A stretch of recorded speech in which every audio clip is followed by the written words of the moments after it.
started the process on the restoration of this, I guess 2001 AP1 Honda S2000 differential. Definitely has seen better days. Looks really a mess here. We're going to make it pretty. It's had a repair done on it by the owner, which looks pretty good. We'll show more of that later. The case was broken on the outside, one of the mounting ears, and they had done a repair job on it.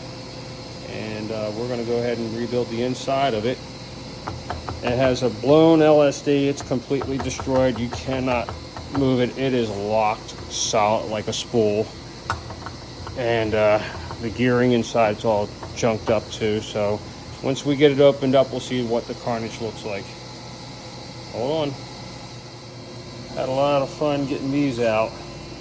Somebody else was in this rear earlier, I don't know when, but they wrenched these things on super tight.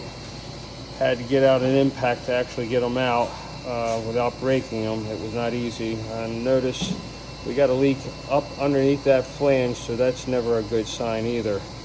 So this thing has definitely been blown pretty darn hard. As you can see, that's that broken mounting ear that was repaired by the owner. So client, and did a pretty nice job on it. I may dress it out a little bit better, make it disappear, but we'll see how it goes once I see what looks like on the inside. But yeah, this thing is definitely seen some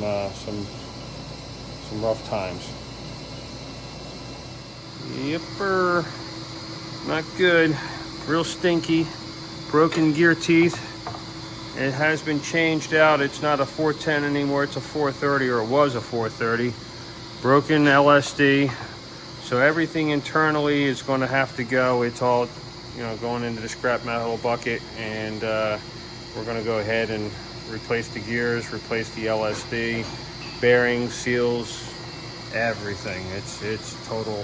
So stand by for the fun. Okay, I think I've found some of the issues that caused this rear end to detonate. And one of them is I believe they put the bearing caps on in their improper position. This one should be on this side, and this one here should be on that side.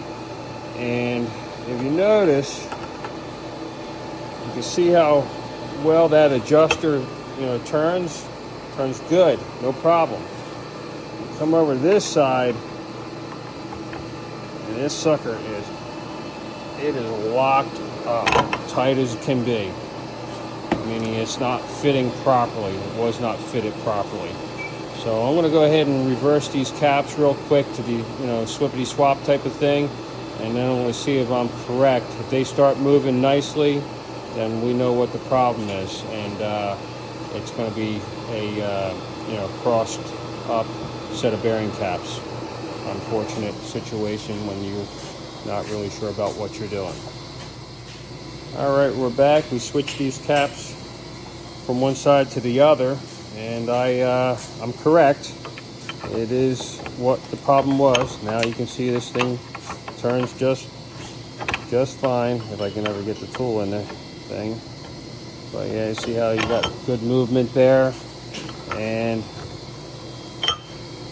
you have good movement here, no problem.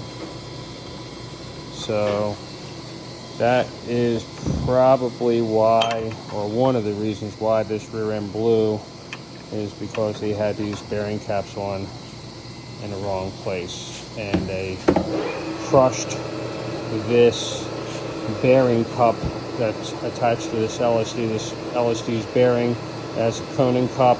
The cup rides inside the journal here, and it's only supposed to have a slight pressure on it, just enough to kind of keep it in place. It allows it to actually move as this thing wears. It can ride in that journal smoothly, but with those caps being reversed and this cap having more pressure on this side, it was locked solid, and they didn't get a proper backlash or setup because it was all false readings with nothing being true and set from the beginning, which was just a ticking time bomb for this thing to go kaboom, and it did. And so we're going to go ahead and mark these caps, make sure they don't get reversed again, and we'll get it fixed up.